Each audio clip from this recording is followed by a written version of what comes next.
This is an emergency alert siren. It sits on top the historic California Fruit Building in downtown Sacramento.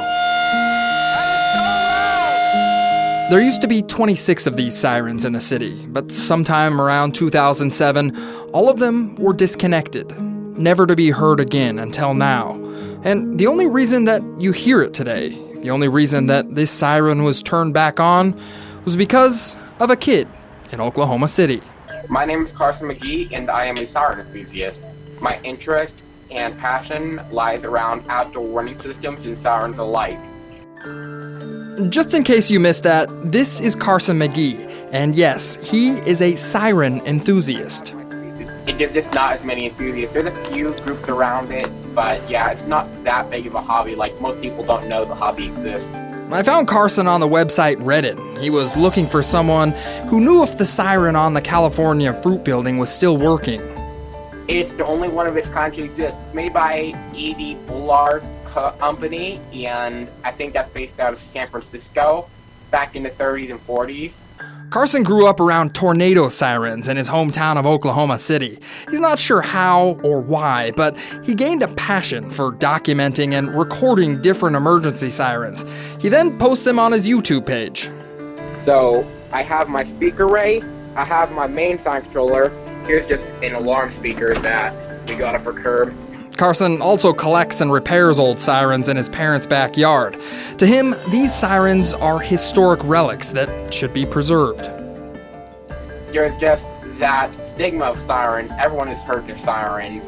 Maybe they grew up hearing these Cold War sirens, or they always would hear them and they're like, that's actually really cool. Now, contrary to belief, the sirens in Sacramento are not military air raid sirens, but they were installed by the Office of Civil Defense sometime around World War II. And they were put in to give an early alert to citizens to let them know that there was either A, natural disaster occurring, or B, some sort of military action was taking place. Captain Keith Wade is with the Sacramento Fire Department, and he remembers when the sirens were still active. So the last Friday of every month, a person would set the sirens off, and all 26 would sound at the same time, and they were very loud. Each one of the sirens could be heard up to a mile away, and every month, 26 volunteers would call into the fire department and let a dispatcher know that they were working. What were you supposed to do when you heard those sirens? As soon as they heard those sirens, they were supposed to go to a radio. If there was a real emergency, your local broadcasting station was supposed to inform you on what to do. It's a fairly simple idea, but that simple idea was replaced by none other than the cell phone. So you're telling me that it was the cell phone that killed the alert sirens? Yeah, that is what I was told, that device you're holding in your hand took those sirens and made them obsolete. Yeah. Some communities have went and replaced them with systems like reverse 911 or code red. And unfortunately, what people don't understand is not everyone has access to such systems. Carson believes there's room for both cell phone alerts and emergency sirens. And you know what? It's kind of hard not to agree with Carson. Cell phone towers were the first to go when the city of Paradise, California caught fire in 2018.